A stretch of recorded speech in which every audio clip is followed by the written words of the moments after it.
What's going on, party people? This your man Grill. No, ain't too many people probably gonna hop on this early in the morning, but I just said I'd give it a shot. Got a little bit of a ride out here to Suffolk. I said let's see who gonna sneak away from they W2 meeting and hop on with me.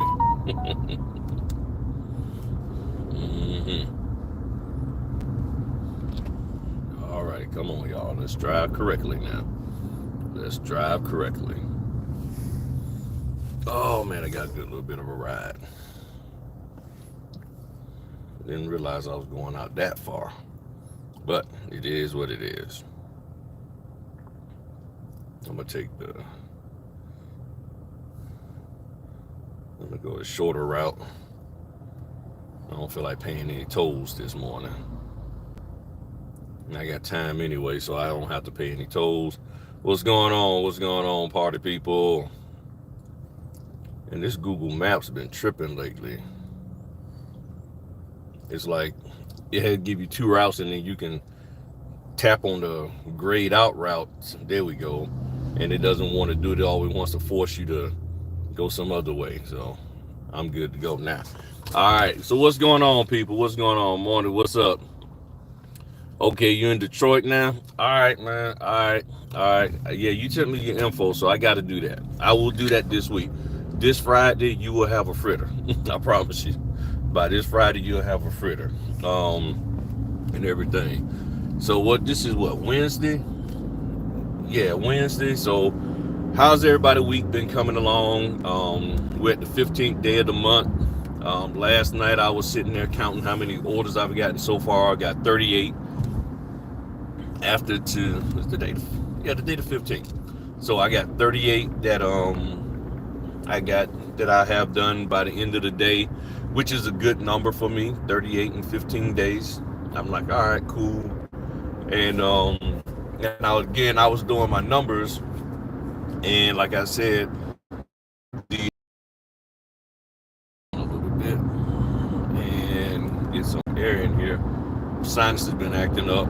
So yeah, one of the things, and I guess y'all can, I'll text you. I'm leaving on Friday. All right, cool. So I mean, yeah, y'all can hear me fine.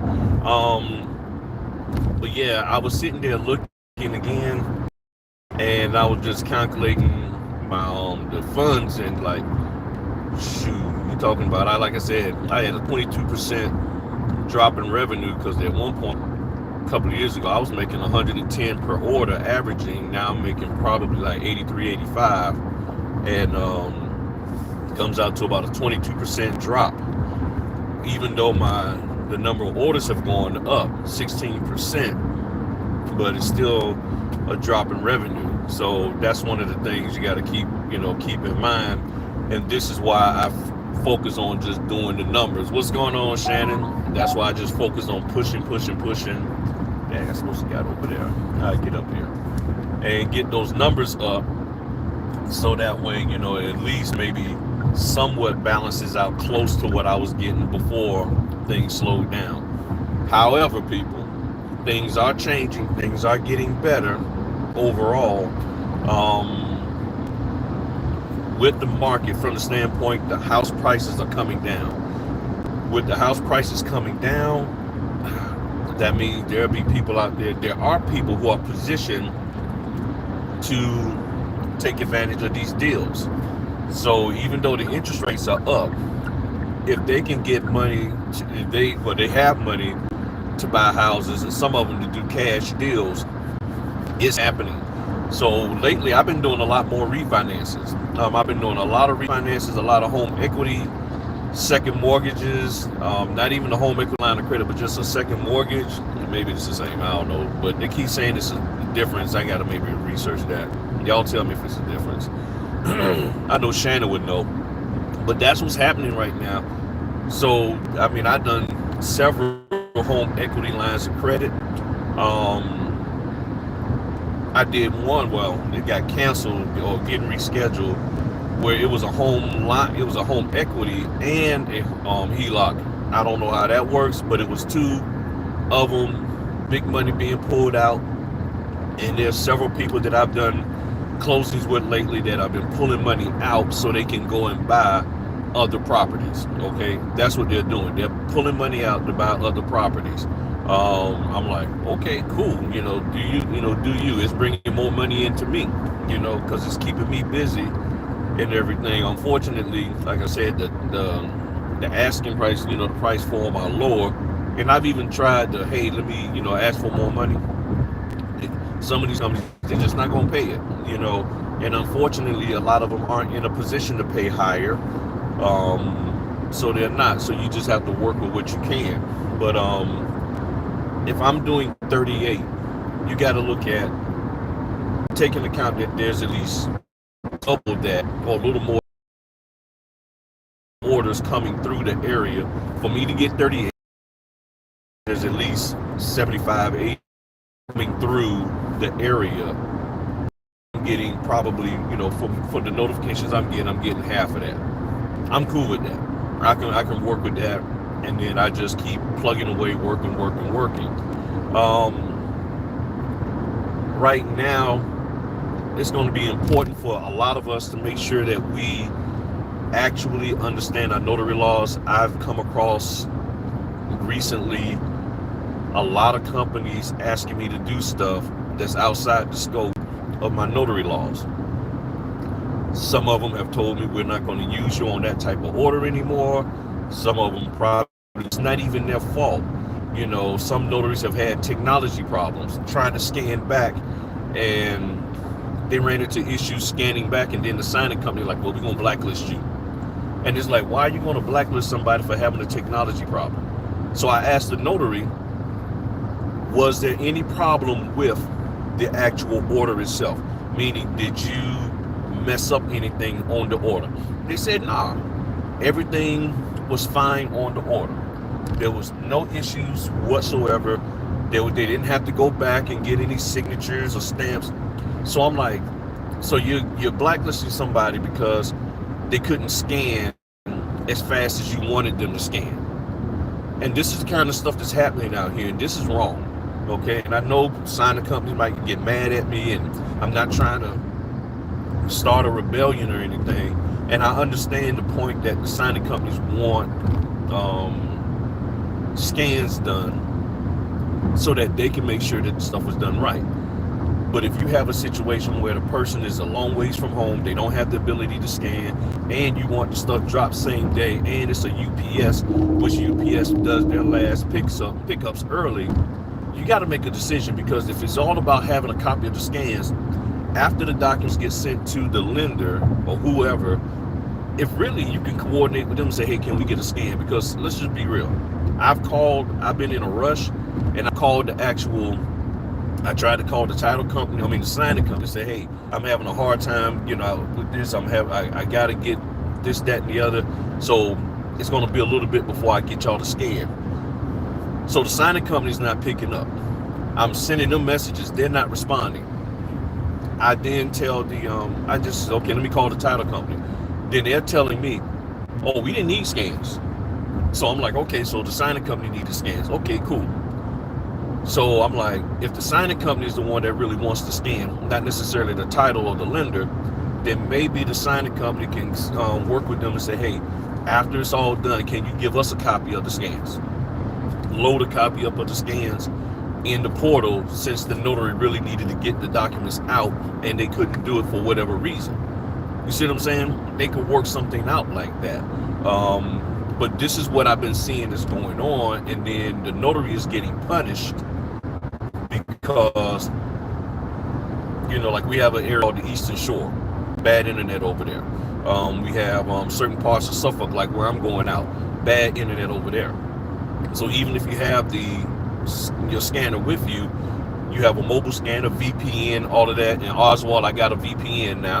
I'm testing one out called Proton, I think it's called. Checking that out. It's a free one because I don't do the mobile scans that much. So I wanted to get a free one. And so far, it's been working good and actually working a lot faster than the other internets I was connecting to. So thanks for that. Told you I was going to check it out. But I don't think we should be getting punished for that. And that doesn't, and these are people, some of these companies are paying good money and they'll pay you a good fee, and then because you couldn't scan back instantaneously, they're saying, well, we're going to blacklist you because you're a bad notary. And I don't think that's right, because now you're interfering with and give me your thoughts on it in the comments. I don't know if y'all have experienced that or not, but I don't think that's right, because now you're interfering with my ability to do commerce, and to provide the necessary fraud prevention for my state, because you're saying we don't want to use you because you didn't scan fast enough. I mean, I don't think that's right. I mean, maybe I'm missing it, but I don't think that I should be blacklisted or anybody because, you was in a situation where you just couldn't scan. And then here's the crazy part. They keep telling us to scan from the table. Does anybody ever talk to the signers and ask them up front, hey, the notary is going to scan from the table? Okay, Proton, good, thanks. I was hoping I said the name right. Yeah, it's nice. That Proton one is good. I like that one, so I've been using that one. So I'm trying to figure out, I'm starting to look at this from the standpoint of you're interfering with my ability to do commerce because of nitpickiness. You are literally telling me you don't want to use me because, one, I'm following my state law. I won't do something illegal, so you're saying I'm a bad notary. You won't use me because I'm not scanning from the table as fast, because you're dictating, which as a 1099, an independent contractor, I'm supposed to be able to manage and operate in the flow of my work and how I get the job done. And if I don't see that it is advantageous for me to sit there, pull out scanners and all of this, and sit there for another 20 minutes scanning, if I have a small scanner and all of that, and you still want to say, well, you're a bad notary, so we're not going to use you. So you're actually interfering with my ability to do commerce. And if you're telling me, well, we're not going to use you because you won't do these types of, you won't sign this paper, or you won't do this, that, or the other, which is proven to be illegal in my state. Now you're putting me in a situation where you're saying, or you're basically saying, I want somebody that won't prevent fraud. I mean, let's just be real. And it's not trying to be funny, it's not trying to stir up something, but if that's the whole point of a notary, and if I'm being asked to do something that is outside the scope of what my state law says, then I'm trying to figure out, why can't the people who are hiring me to do this job, to do this assignment, why you can't respect that? What is so hard about respecting what my state law says? And in the past, well, I don't really know what your state law says. Okay, but I do.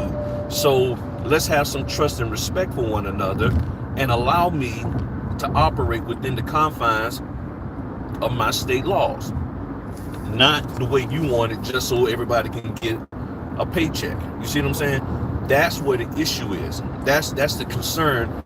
And now you have people who spent money to become a part of this business, and then you have entities that are saying, no, we're not going to use you because we don't collect a settlement check. Well, I'm not allowed to in my state. Well, other notaries do it, so I don't see what your problem is. So you mean to tell me other notaries break the law, and you have a problem, and you don't see what the problem with me breaking the law is? I mean, you want me to sign a document saying that I did such and such, or explain such and such, or I'm this role. I'm not the settlement agent.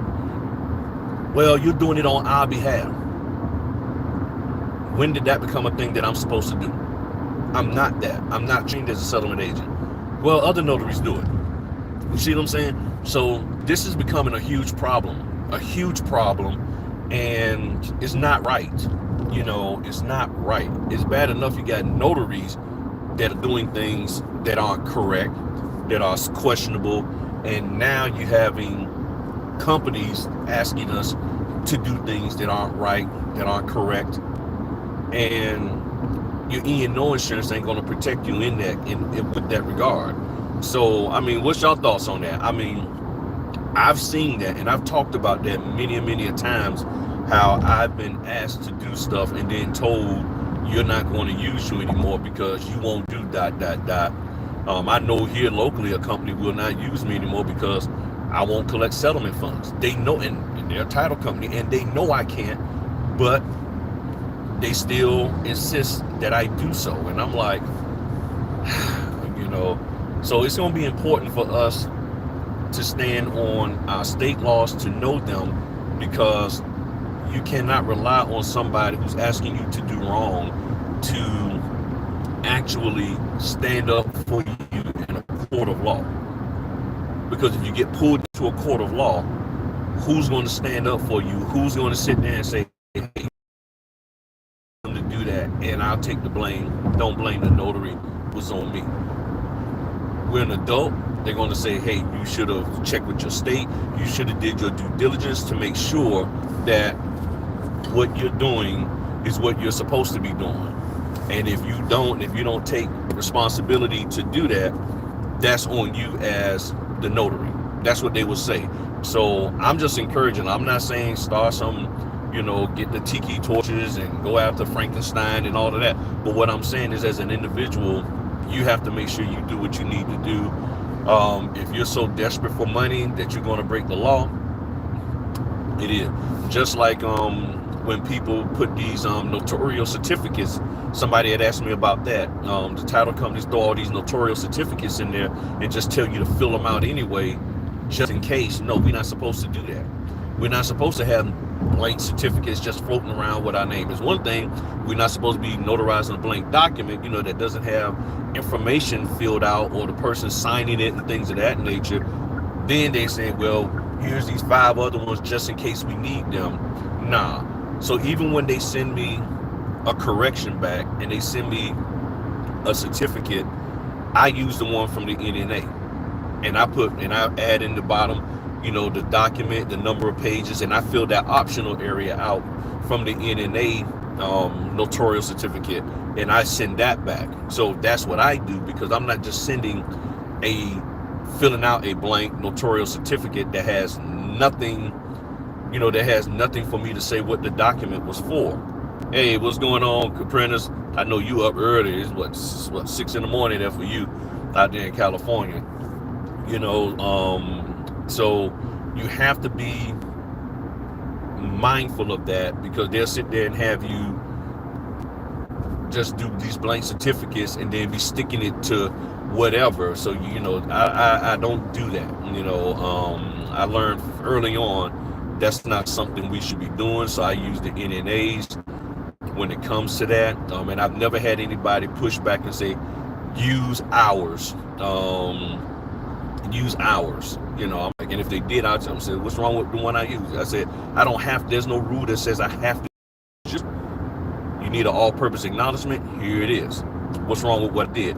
And if you are getting pushback, it's more than likely because they wanted to have a bunch of blank ones with your stamp on it to add to the document wherever they need it, or something happened or whatever, and you don't want that. So those certificates, I take them out and I shred them. I get rid of them. I'm like, I don't even, nope, we're not using those whatsoever, period. I'm gonna use the ones that I got from the NNA. Or if you want to make your own, like Oswald, he likes to make his own. Make your own, but make sure you have the situation where you can add in your own. And thank y'all for hitting the like button, that you can add in what the document, this notarial certificate, is for. That's key. I'm also trying to think of some other questions people have been asking me. Notarizing a blank. Well, see, here's the thing. There's a blank document because, okay, there are some documents that the person that's in front of you has to sign, but there's spots in there that get filled out secondary, that they want them to read the document and know, like sometimes it's like the book number, lot number, some stuff like that. Oh no, this is the wrong exit. That may have to get filled out later, or like some survey information. Now, if you're concerned and the person has to sign it because they're signing it, and then you're notarizing that they actually signed it, you can always call the company and say, hey, there's this information up here that's not, this isn't filled in. And I've done that, and they said, well, we have to fill that in once we get it back. We need them to sign it saying that they saw this document, they read through it, but we'll fill in number 2, 3, and 8. I'm like, okay. And I have the customer, I'm like, y'all good with this? And everybody is like, okay, yeah. Now we know what's going on. And then I make note of that in my integrity journal, because it has that big area that you note.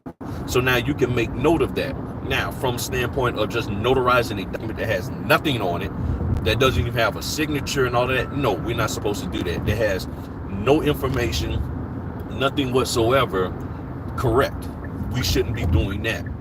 Now, take what I just said, run it through the NNA, see what they say, run it through your state, see what they say. But I've called and said, hey, there's this survey affidavit and it has this information up here that's blank. What do you need to do? What needs to go there? And they've told me in front of the customer, because I have it on speaker, oh, we're going to fill that out once we get it back. And I asked the customer, and they'll say, okay, we're cool with that. We understand. So we all agree. And I said, well, I'll make note of that in my notary journal. I tell the person who I'm on the phone with, I'll make note in my notary journal that y'all are going to be doing this. Now I have documentation that ... If, and then I asked them, I said, what information is supposed to go there? Oh, well, we have to put this, that, and the other because we haven't gotten this back from the survey guy. Got it. So now everybody is understanding, and it's like, cool. But see, when people say don't notarize a blank document, they have not really defined and clarified what they mean by that. They're just saying it, and then next thing you know, a notary see one line that doesn't have something filled out. Well, I ain't notarizing that. And then you tell the title company, I ain't notarizing that because you ain't supposed to do this, that, and the other. But do you ever say where you learned that from? More than likely you won't, because you're not really sure, because they're like, look, we just need you to fill that out. Have them sign it, you know, saying that they saw this, and there's a blank field on there, and I'm not filling that out. And I mean, I'm not notarizing the signature. No. Then you get black. Now that might be a legitimate reason why you're getting your behind blacklisted. So this is why you have to take responsibility and be mindful of when people are telling you to do stuff. You have to ask questions. So many notaries will not ask questions about stuff that they're being taught. They're just being told this, and they have disrespect. And I say stuff, and I tell people all the time, question me. And I try to provide as much background information as possible. I'm trying to figure out if they got a lane closer up there, you know, and feel free to ask me and question me. I have no problem with that. I have no problem expounding. There's nothing wrong with people making statements, but then you have to clarify your statement, and it's up to you as the business owner, being educated, whether free or paid. You need to ask the questions. And this is why a lot of notaries are in the blacklist dungeon that they're in. And even if you're not getting quote unquote, really truly blacklisted, you're just not getting the opportunity because you're implementing stuff based off of what somebody said, and you didn't get proper clarification. You didn't check to see whether or not it was even applicable to your situation in your state. You're just doing what they said because, like people keep telling me, well, everybody else is doing it, the other notaries are doing it. So when people told me that, you know what I did? I went and called the state themselves. I went and called when it came to collecting closing funds. Good morning there. Good morning, Teresa Brown Paris. I called the state and I said, are notaries allowed to collect closing funds? Because I was told they wasn't, but then I'm being told by all these title companies that it's okay for us to do that because other notaries do it. The lady had a daggone fit. She stopped short of just cussing because she's like, no, you ain't supposed to do that. In any company, title company that's operating in the state of Virginia knows that notaries are not allowed unless they have a title license. Okay, I said, thank you very much. I got documentation on that.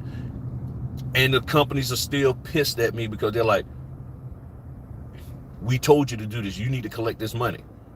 And I'm like, show me how I can legally do it. Well, that ain't our job to show you what you can legally do and legally not do. Okay, then why are you asking me to do something that you don't even know is legal? You see what I'm saying? So it's very, very important that you question. You got to question people, you know.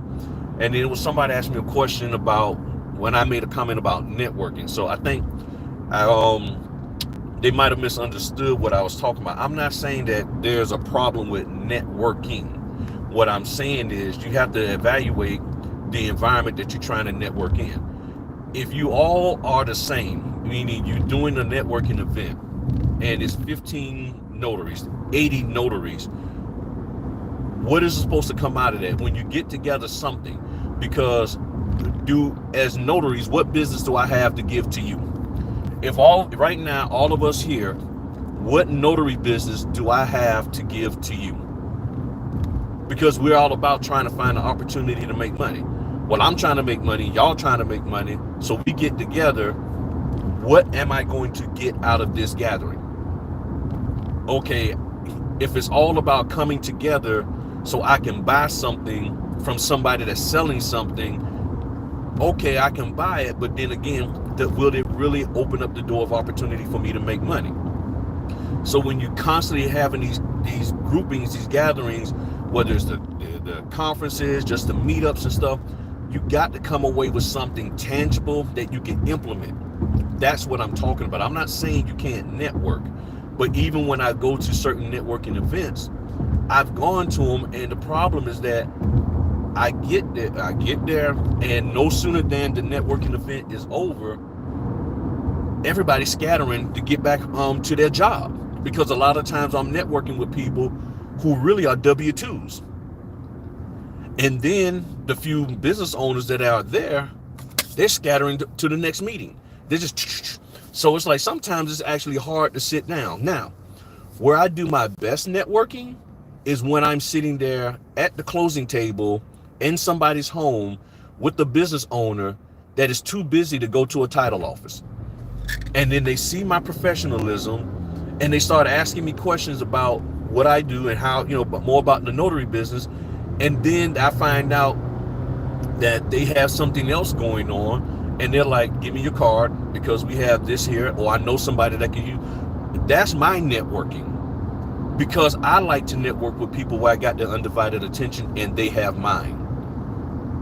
I don't have, trying to get into a group sometimes can be a little difficult because everybody's attention is all over. They're eating, they're drinking. Oh, girl, I see. Oh, yeah. Oh, I like your bag. Man, them some nice shoes. And folk are all over the place. But when I'm sitting at a table, a closing table, and I did a thing about organic connections a while ago. I did a video about that. When I'm just sitting there minding my own business, and then they start asking me, because I carry myself the right way, to dress the right way, all of that. Okay, which lane is closing down? It's a 2-lane road I'm on, and it's closing down to 1, and I don't know if it's the right side or the left side. And I go out here all the time, and I never can remember which side is which. So when I'm sitting there with a person, and they see me, and they start inquiring about what I'm doing, how I do it, all of that, you gotta get over to this side.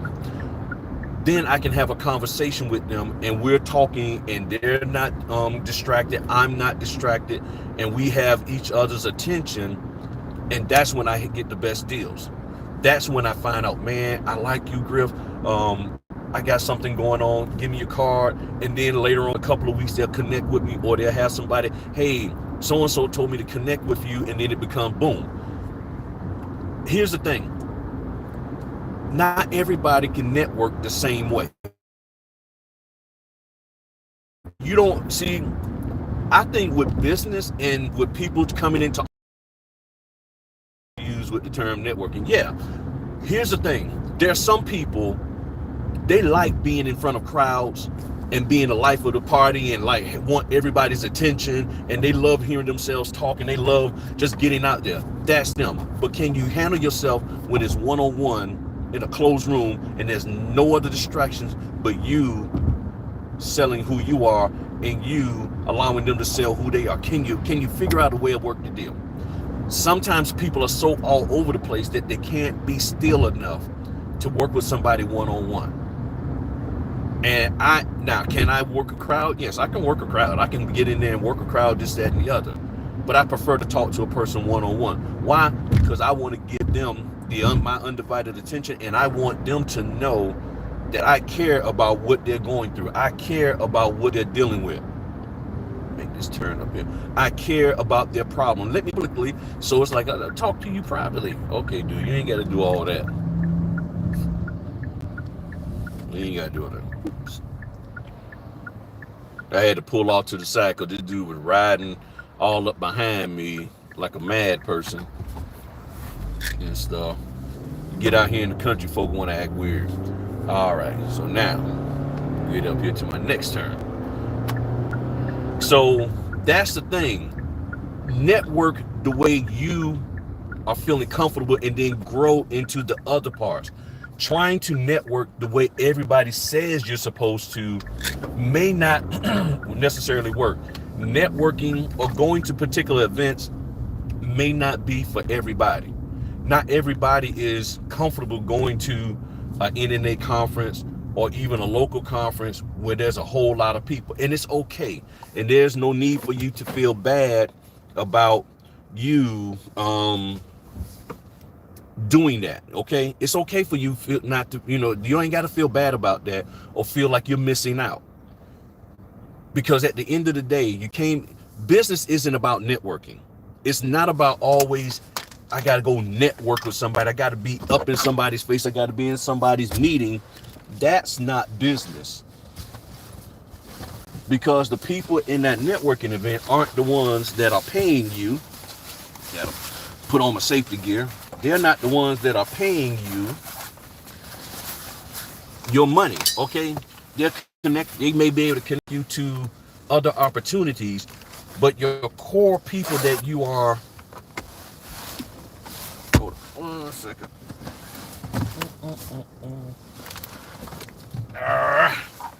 Bam, got to get my camera. The core people that you need to be with are the people that's paying you. That way you can pay your bill. Sorry about that. That you can pay your bills on a daily basis. That's who I'm concerned about. I have a lot of business coming through. Yes, I can do more, but then at the same time, can you handle more? So it's nothing wrong with networking. There's nothing wrong with going to events. You just have to make sure that, one, you can handle the increase of business. Two, it's not going to affect your current flow of income that's coming in. And then sometimes you look at the people who are going to these events. Are they married and their husband or their wife got enough money coming in that they can go a week and the bill still get paid? Because that's different than somebody who's working full time in a business, and everything that you bring in that business full time is what you need to pay your full time bills. And if you take 3 to 5 days off and you make no money, that's going to affect you. So if you don't have the same, let me see something here. Okay. If you don't have the same financial setup as them, you might not be able to go do these networking events. That's the point that I'm trying to make. And then when you get there, if the event is all about, after you spent money to get there, spending more money because they got this stuff to sell, and then it's like, okay, what do I really need? I need opportunity. Well, is the opportunity to get more orders going to be there? Well, the opportunity to connect with people. Okay, so I connect with that person. Will that connection garner me more orders? Sometimes you can see clearly, if you look at it logically, no, or yes. And sometimes you do have to step out on faith and go to an event just to see. And then when you get there and it's like, hey, thank you for subscribing there, Yvonne Lightfoot. Thank you very much. If you go there and it's like, okay, when I go to conferences, I go there with the intent of not spending a dime on anybody's anything, because I know from experience it's all hype. The majority of it is hype just to get money out of you. So you know what? It ain't like they're not going to take my money if I decide to buy their product 2 weeks from now or a month or two from now. If what you're selling today at this event is the only time I can get it, then it must not be all that great, because if it was that great, then I could get it 2 months from now after I do my due diligence to ensure that this here is something that I can get into. So the first thing that I always do is, you're selling me something, okay, let me see what's the viability of that in my area. Can I actually do what you're telling me that I can do? If I can, great. If I can't, it's like somebody being in Ozark Mountains and they say, yeah, you can be in Apostille. Okay, well, my state says they only want you to come in person to drop off the Apostille. Not a problem, but it's 5-hour drive. Am I really going to spend all of my month driving 10 hours round trip to do a couple of Apostille? Is that financially advantageous for us? But House inspection just came in. Nope, ain't doing that. That's down in North Carolina. You know what I'm saying? So these are the things that you have to think about. I'm just trying to get y'all to think big item. Don't get so hyped up and excited thinking that, oh, I go to this thing and it's going to be an easy way to me to make the money. You still got to do the groundwork, because if you aren't disciplined prior to the conference, there's not too many times you go to any conference, and I think the NNA was this week or last week or sometime this month, might be this week. Yeah, this week. It doesn't matter. The point is this. If you were undisciplined before the conference, during the conference, what made you be more different? You got more excited, but you didn't become disciplined. And then after the conference, your excitement wears down, and your undisciplinedness still stays the same. So if your discipline, your undisciplinedness goes up from, you know, meaning you're being more undisciplined, and your excitement goes down, where are you going to be at? And you just spent $500 on ... That's what you got to think about. A lot of people aren't thinking about that. They're just like, oh, I'm gonna just go out here and I buy this thing here. Oh, it's gonna make me money. No, anything you buy, you gotta work it.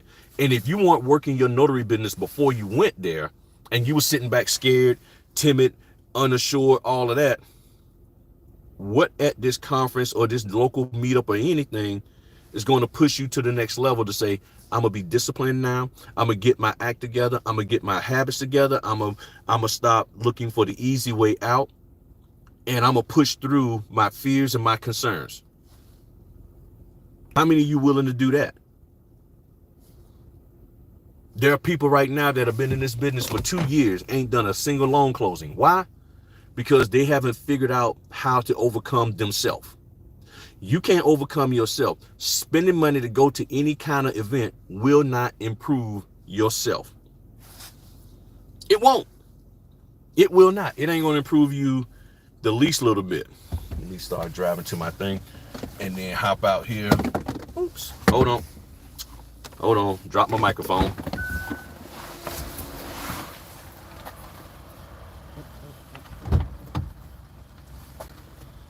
My bad, y'all. I just clipped the microphone to my thing, had it to my seatbelt, and it came off. So that's the thing. I mean, I'm just sharing with you my experience over the last 20 some years of all of this here, you know, your network marketing schemes and all this kind of stuff, and just trying to figure out life. And it's like, okay, there's some things that I got to do for myself. There's some things that I got to figure out.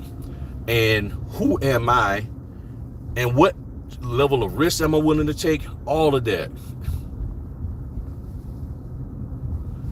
Name a car for an edit. Don't know what you're talking about.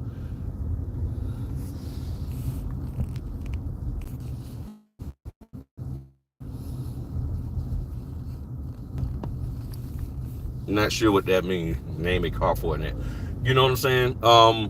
That's the thing. So I know we want to make money. I know you want to make money, but to make money, you got to be disciplined, and you got to be on it, and you got to be willing to take advantage of the opportunities. You can't keep walking around running your business scared and afraid and coming up with all kind of excuses as to why you won't do ...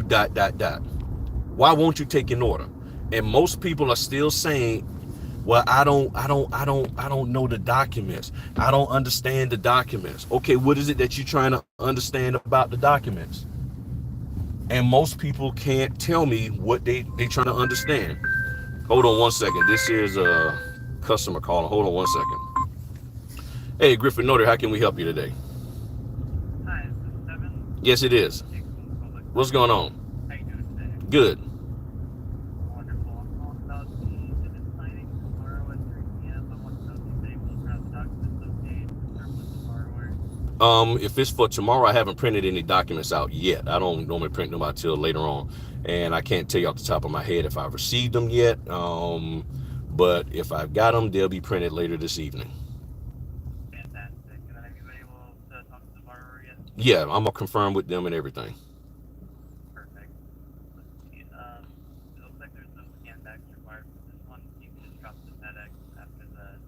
Okay, well, I have to well, sometimes the signing company may still want me to scan back. So hopefully yeah, sometimes they might want me to scan back. But we'll see. If they want me to scan back, I'll scan back, I guess, for their records, but I'll make sure everything gets dropped off. And if there's any kind of conflict with me being able to scan and get the stuff dropped off, time constraint, I'll make sure everybody's aware of that. Perfect. Thank you. No Do you have problem. any questions at all? Nah, no questions at all. Well, one All quick, right. Well, you have a wonderful day. real quick, one quick question. Since I haven't seen, is there any funds to be collected? Let me take a look. None that I'm seeing. Okay, perfect. All right, sounds good. Because in Virginia, notaries can't collect closing funds unless we, have a license, settlement license. So I just wanted to make sure that wasn't going to be a problem. Okay, sounds good. Yeah, not at all. Well, you have a great day. All right, you too, buddy. All right, bye. Boom, boom, people, boom, boom. What's this here? This here.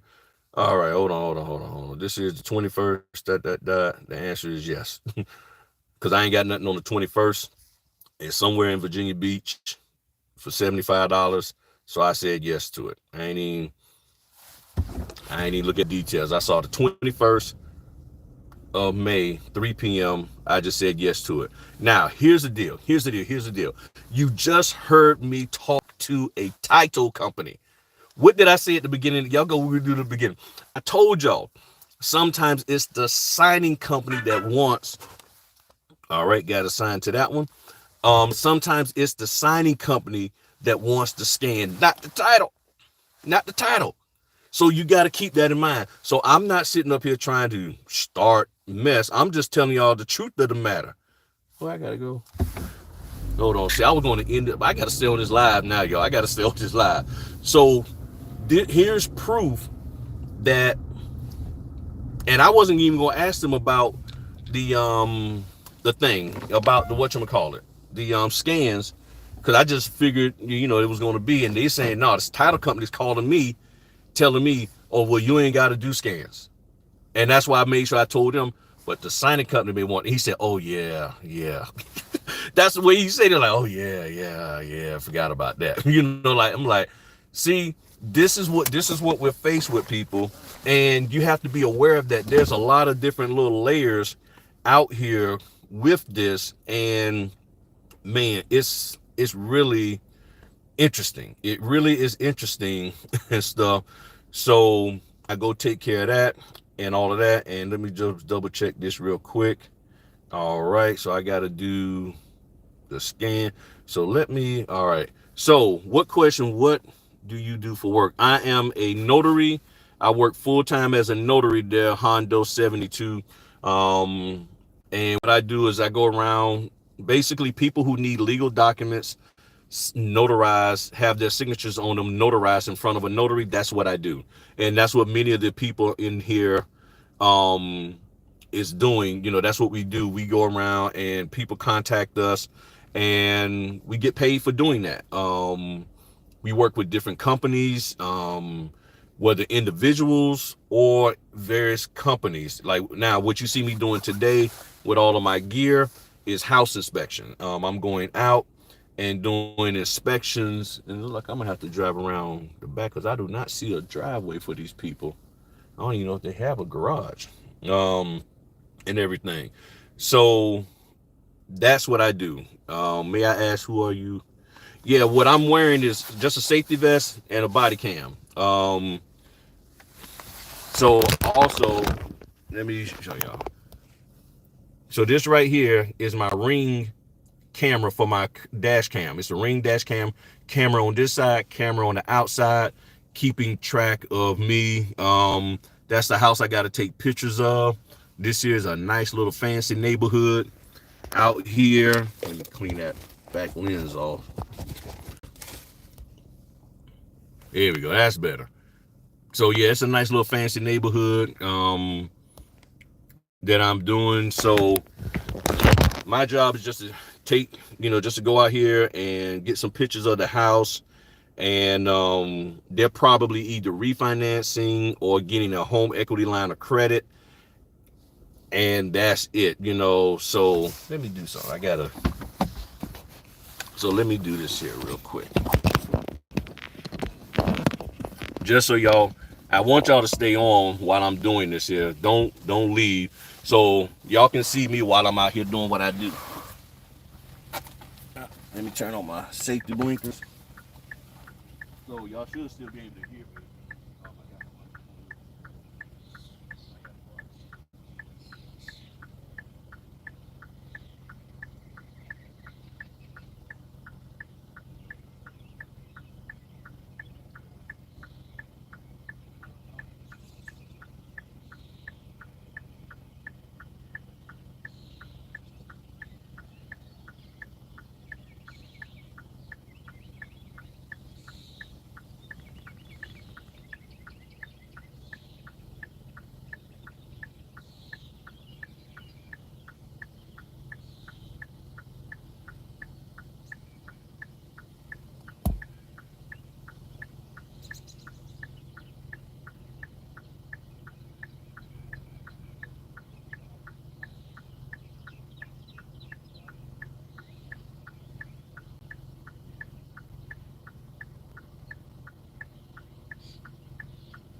That's how quick it is for me to do my house inspection. And then this is one houses where they have the garage in the back. They have a driveway. So now I got to drive around the back and knock that out and then head on back. And it was a 30-some minute. I've been on the line the whole time. So you talking about 40-some minutes. So it was a good little bit of a drive out here. And yes, it's only $20, but them $20 add up. So now I'm at the back of the house. You see, so I'm over here at the back. I'm over here at the back of the house, so I'm gonna do the picture in the back real quick. So y'all hold on one brief moment while I do that, and then we'll keep talking. And feel free to drop your questions in there.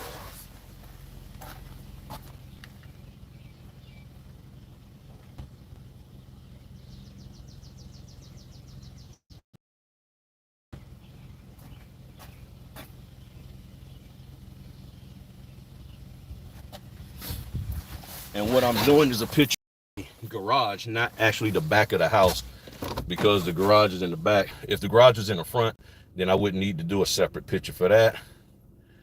And yes, there's a garage. And then that's it for that. So now I can head on back and everything.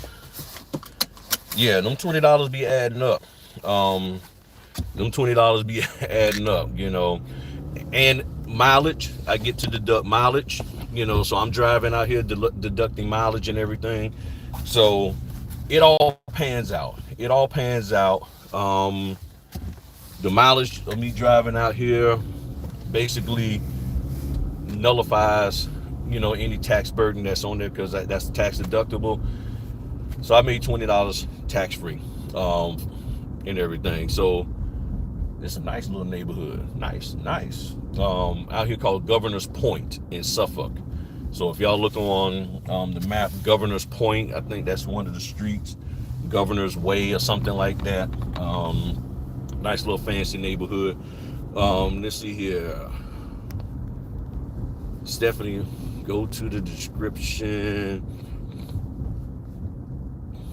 Oh yeah, there's all kind of gear that I got suggested on my Amazon. Good morning, party people. Grill. Doing it. Yeah, house inspections. Yeah, them $20 add up quickly. Yeah, they do. They add up quickly. Here's an interesting fact, y'all. One of the things I've always questioned, I'm like, why do some of the houses have the garage on the side versus facing the street? What I found, I took some time and did some research. What I found out is that they put the garage entrance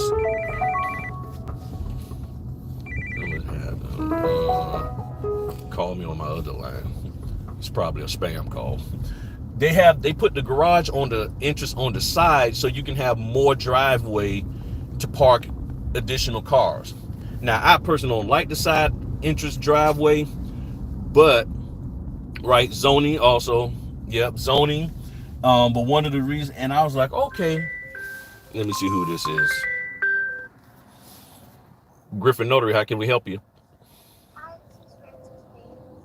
I just wanted to know, we have scheduled tomorrow for 10 a.m. Correct.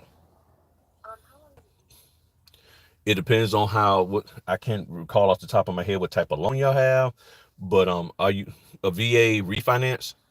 No, just a new home. Oh, VA new home. Ooh, that still could be a lot of pages. With the VA, yeah, the VA is unpredictable and can be between 160 to 200 pages. So for me, it all depends on how much you want to read. I And don't read. okay, so you don't read. I can just be a read 3 times. Gotcha.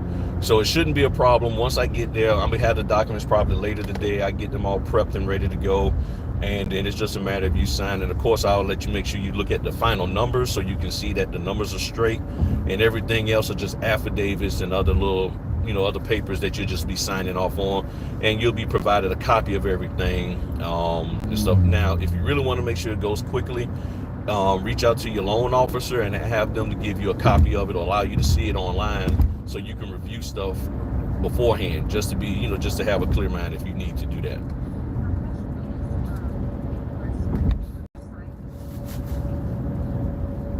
I can't give you, it's hard for me to say 30 minutes because I don't know how fast y'all sign. I don't even know how many pages I'm gonna have.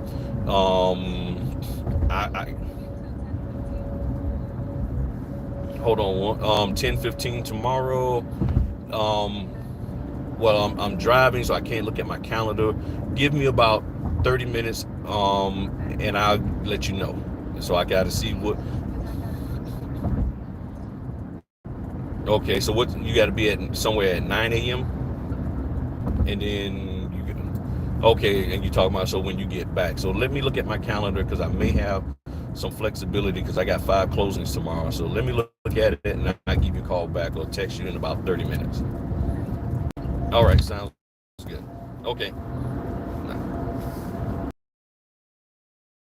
Right there, I'm sitting there trying to figure out I'm going to take, and then come to find out they have an appointment at 9 o'clock, and I guess the appointment might last, might take some time, and I'm meeting them afterwards. So it's like, and they always want to know how fast it's going to. That can easily be 160, normally about 180 to 220 pages, depending on the company that is putting it together, and whether they have them e-signed documents ahead of time and all of that. So, and she said, I don't read. So here's the thing. Right now, here's a great lesson for y'all. Any notary that has adopted the mindset that I have to explain documents, you are going to frustrate and tick off that young lady. I'm telling you right now, because she's like, I don't read, I've done it, and she told me, she said, I've done this 3 times. So if you've done this 3 times, then it's like, okay, you just want to get the paperwork signed and beyond, done. Not a problem. Okay, cool. So we'll get it done. Oh man, everybody call me on my other phone. You know what I'm saying? So that's where the issue comes in at. You got to be able to read the room, and the customer is like, well, I just need to sign.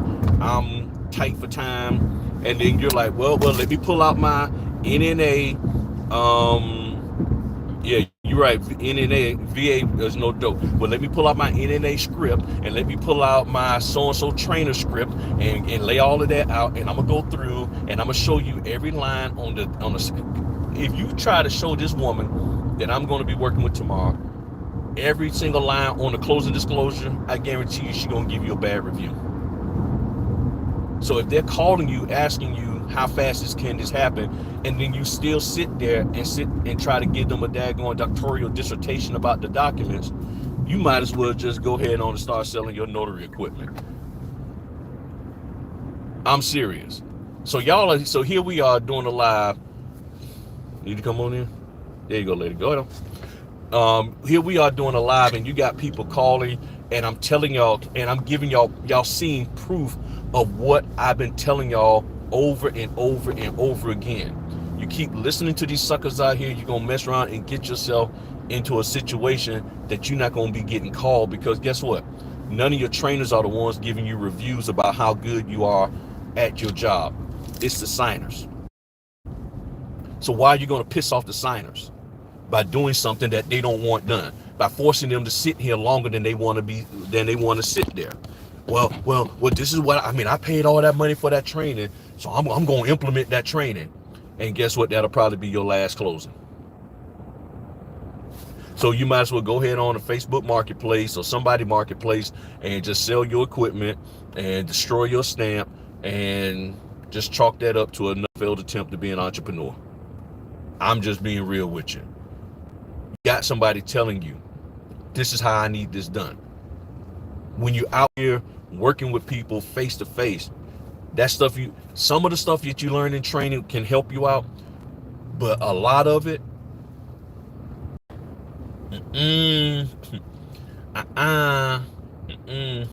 nope.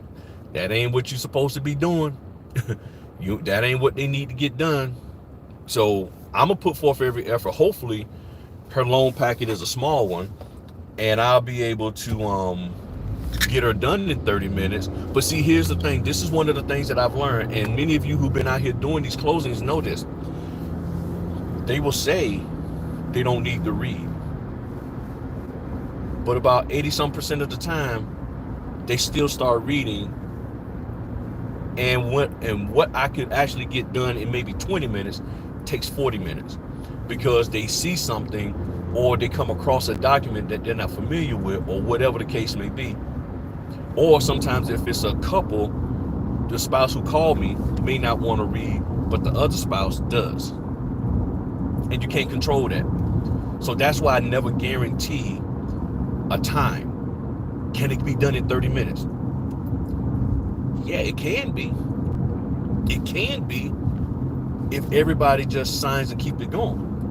But here's what's also can cause a problem. And more likely won't be that on the VA. Hopefully it won't, this one. But if the title company or the lender requires them to sign in a legible cursive handwriting. So if their name is John Earl Smith, they normally sign J.E. Smith, and the title company says, no, we need it signed John Earl Smith, and that person like, well, I don't even know how to write in cursive like that, because I never really, oops, going the wrong way. About to go to, I ain't going that way. That becomes a problem. That legitimately becomes a problem, and now that delays because they're writing it much slower. They can't write as fast. They can't scribble it and stuff. So he said, I had to tell the client, it all depends on the signer, and give them scenario. Yeah, that's what I do. I say, look, this, that, and the other. That's all I did with her. I don't know. The pages could be this. And I'm hoping it will allow them to just sign however, and not force them to sign exactly as their name is written on that line. But I'm seeing that more, and it's like the more I'm seeing signed exactly as your name is printed on a line, I'm seeing more of these companies saying, we want you to oh, my other one's in Portsmouth. Okay. I'm right around the corner from Portsmouth. Sorry about that, y'all. Y'all know I be getting distracted. I know somebody about to fuss at me for looking at my phone. Sorry about that, y'all. All right, so I will set you there. You know what I'm saying? So there's all these different scenarios, but I just go on and I'm like, I tell them, I say, hey, this, that, and the other. And they're like, okay. And they want me to guarantee them. And see, when I first started, I did do the guarantee. I did. Okay, that person didn't call, whoever that was. They didn't call me on my other line.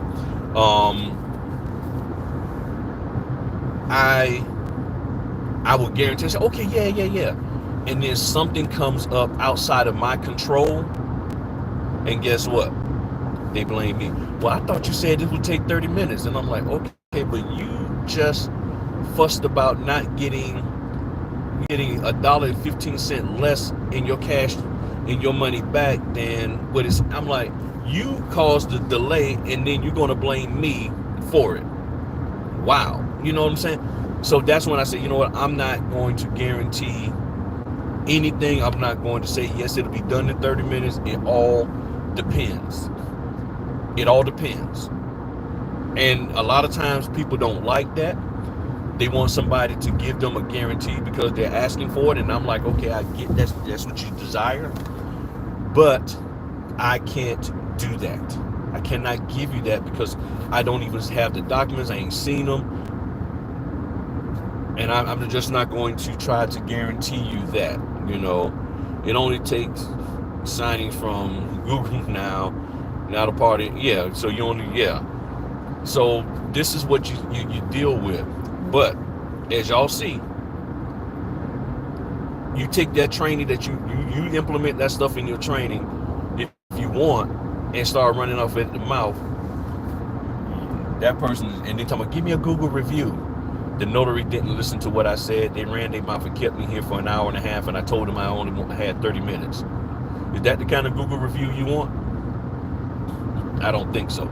So any other questions, any other concerns? Teabag. Any other concerns? I mean, I didn't know what was going to happen on this live. I just said, you know what, let me just do one because I've been busy. I've been spending a lot of time talking to notaries this week, working with them one-on-one, trying to help them with their business and everything. And so I really haven't had a chance to just get online and do any videos. All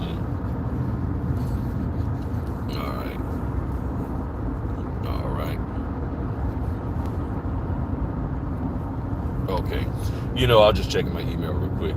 So that's the thing I hadn't had a chance to really do, so I said I'll do it. But I like the way this here has flowed out, where I talked to y'all about the fact that sometimes the signing company wants scans and the title company doesn't. And see, here's the other thing, what I found out. I don't have any documented proof on it, but this is just my gut feeling. Some of the signing companies, if they are comfortable with you, if they like you, if they trust that you're going to do things right, I mean, not the signing company, the title companies, they may say, hey, we don't want a scan. We're cool with not getting a scan because we know Earl's going to do it right. Or this document, this closing is so simple, nobody should be able to mess this up. Or they say, well, to pay a little bit less, we're not going to require scans. But then the signing company still wants scans. And then you had me on phone with somebody that said, the title company said they don't want scans, but the signing company, I know who the signing company is, and I know they always want scans. And I had a problem with that before because I had got a phone call like that from this title company, and they was like, no scans. I said, okay, no scans. And I didn't scan. Then the title company, and then the signing company called me up, getting on me about where the scans. I said, the title company called me and said there was no scans. They specifically said no scans. I'm confused. And they're like, no, we always want scans. So whenever this particular title company calls, I know who my signing company is that got me booked with them, and they're going to get scans, you know. And then you have the lady saying, I don't read. She's telling you, sign a stamp and keep it going. And hopefully it'll be a small package, and I'll be able to get in and get out with her. But and now if her time conflicts, because I got 5 closings tomorrow, if her time schedule conflicts with something that I'm doing, then I would just have to let that signing go, because I can't, you know, mess my stuff up and everything. I don't want to, but I may have to and stuff. So what are the concerns that y'all have? You know, we out here chopping it up and everything. Again, find your way to network. Networking, there's nothing that says you have to network the way everybody else says you have to network. I'm a part of a couple of networking groups, but guess what? When the networking events come up, over 90% of the time I'm booked with a closing. And then when I do go to the networking event, the people there are in and out so fast, they're not even trying to talk or anything afterwards, so you can't even mingle with them, or they don't want to talk to you, they want to talk to the speaker, they want to talk to this person, and it's like, okay, well, it's like, and sometimes learning this, like, I already know that. I'm trying to make the connect, and from time to time I do connect with a few people, but no, nothing financially has come out of it. So it's like, okay, let me go make some money. So that's where I'm at now with it. I'm like, let me go make some money. What I got to do? Oh, let me go do this here. Oh, there's a signing. There's a signing. Oh, you paying 150? You paying 200? Not a problem. Let me go knock this bad boy out. And that's what I'm doing, you know. So I'm not against networking. Okay, I turned the thing off. I'm not against networking. I'm just more about bringing in revenue for my business, and that's where the concern is for me. That's what it should be for you, especially because even some of these networking groups require you to pay to be a part of them, and if you're not paying to be a part of them, they don't want to mess with you. You know, you're very limited what you can do with them. So how much more money I got to spend, and I'm not making any money? And that's the question. Tell me, how, as notaries, drop a 1 in the chat if you feel, and I'm not talking about profitability, I'm just talking about notaries. Drop a 1 in the chat if you are currently actually getting work within the genre that you're doing, meaning being a notary, whether you're doing apostilles, estate planning, whatever. Are you actually getting the opportunity to bring in revenue? It's not about profitability, just the ability to bring in revenue. Just type a 1 in the chat and be honest. Nobody's going to bash you. Nobody's going to make you feel bad or this, that, and the other. If anybody drops it, talking about take this course and you'll start making money, I want them blocked. Don't do that. This ain't about getting another course. This is about, honestly, are you actually getting the opportunity to do the business? Okay? Because sometimes that's the biggest thing. You got to have the opportunity to at least do it. Can you, after you did all this training, watched all these videos, gone to all these conferences, do you actually have the opportunity and, you know, to like get selected to make some money? Because remember, the government looks at a business as you bringing in revenue. You might be at a loss. You might have overspent this, that, the other, but you're bringing in money. Because if you're constantly spending, exit 5, if you're constantly spending and then you're never given the opportunity to make money, that's a problem. But you're constantly being told, spend more money with me, spend more money over here, spend more, spend more, spend more. And then you say, well, where's the opportunity for me to start bringing in revenue? Well, I don't know. I can't help you with that. Then what's the whole point of me doing this with spending money with you? I've gained more knowledge from my local country. Good. That is excellent. I just want y'all to start getting the opportunity. Because here's one of the things that I've learned with this business and in talking with a wide variety of notaries. A lot of y'all got what it takes to do this business and to make money. Exit 5. Y'all got what it takes to do this business and make money. You're just not being given the opportunity. And sometimes I personally feel that the way the notary business is set up, it's more of a distraction trying to get all of this training, because you spend more time in Zoom calls and in conferences and in all this other stuff than actually out there doing business. People are not even trying to do business because they're like, well, I want to get the tea. Not nothing against the person who wrote the tea thing, you know, but I want to get the scoop on this, that, and the other. Well, the scoop don't pay bills. Okay, getting the scoop on the latest notary gossip doesn't pay the bills. What pays the bills is cold hard cash that's been transferred into your account from services that you've rendered. That's what pays the bill. And if you're not doing something in which somebody will give you some type of financial compensation for something that you're providing to them, are you really a business? That's the question. No, next light. That's the question. And I know a lot of us are spending. Let me say, my man said, I don't find value in them yearly events. It's nothing but a red carpet or who's correct. Correct. And we're notaries. I mean, are we really like the Academy Awards? And it's about people wanting to get drunk. Okay, let's just be real. People wanting to floss and feel important and get their little drink on and party it up and all this, that, and the other. But at the end of it, are the people who actually attended to try to gain something, did they gain something? Most people who attend these events have been in the business probably no more than 3 years, and they're really not getting anything going with their business. So if they don't have any kind of, if they haven't had any success with their business, they're not getting any business, then us getting together, what is that going to do for me? A whole bunch of new notaries, newbies, and we can't do anything for each other. I can't give you business, you can't give me business, and all they want me to do, the people on stage, is spend money with them. And then you get pressured into it because the newbie next to you, whose spouse is making $150,000 a year, and they got a daggone black card, and they're like, oh, okay, yeah, I'll buy that $500 course.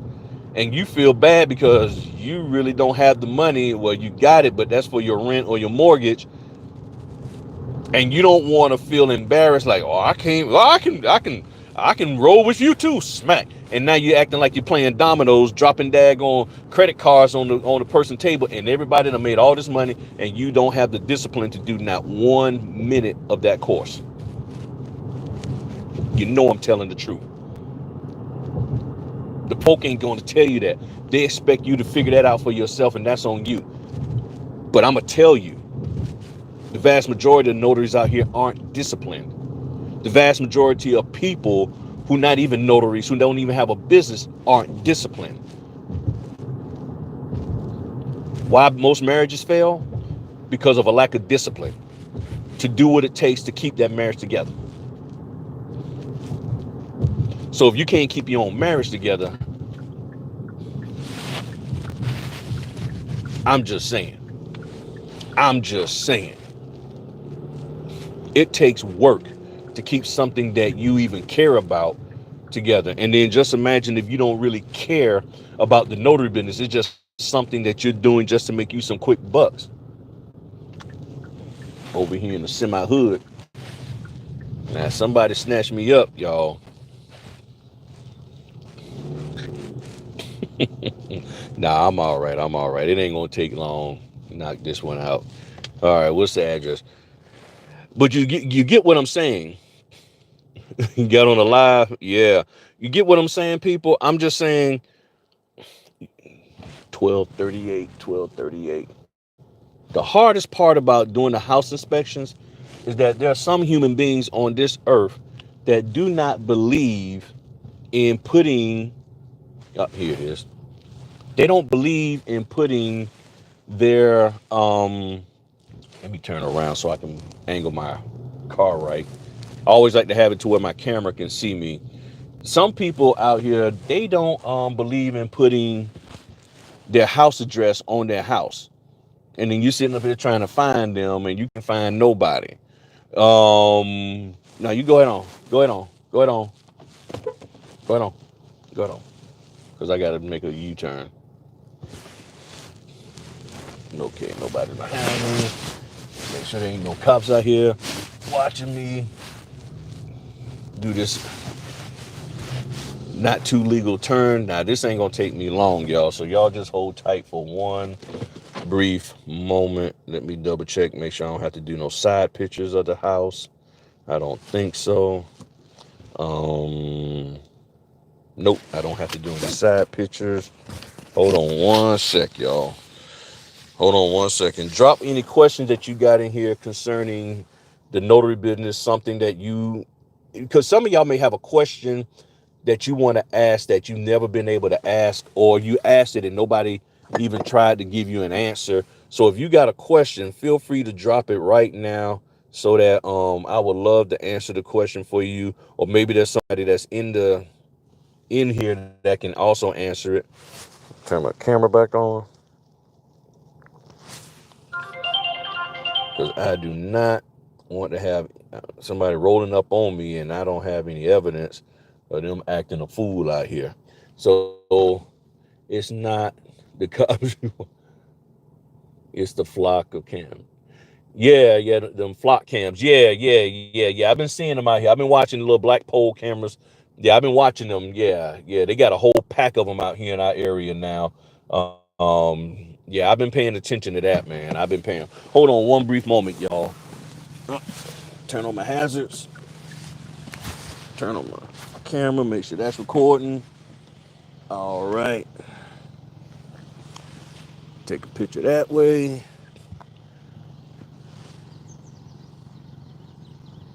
Take a picture that way. All right. And I hope nobody comes out that house asking me what I'm doing. Normally they don't, but every now and then you get that. And then hopefully they just come out nice and I can just share with them what the deal is. But sometimes you get people, they like to be tripping. All right. So those 4 pictures. All right. Come on. All right. Let me. All right. So now head on over to the wife because she got to go to the chiropractor and and all that. So cool. Yep. No side pictures were needed, and I am done with that. So this is why I like doing the house inspections because they literally don't take that long to do and stuff, and in and out. And yeah, take my microphone off. Yeah, there's some traveling around, driving, and all that kind of stuff.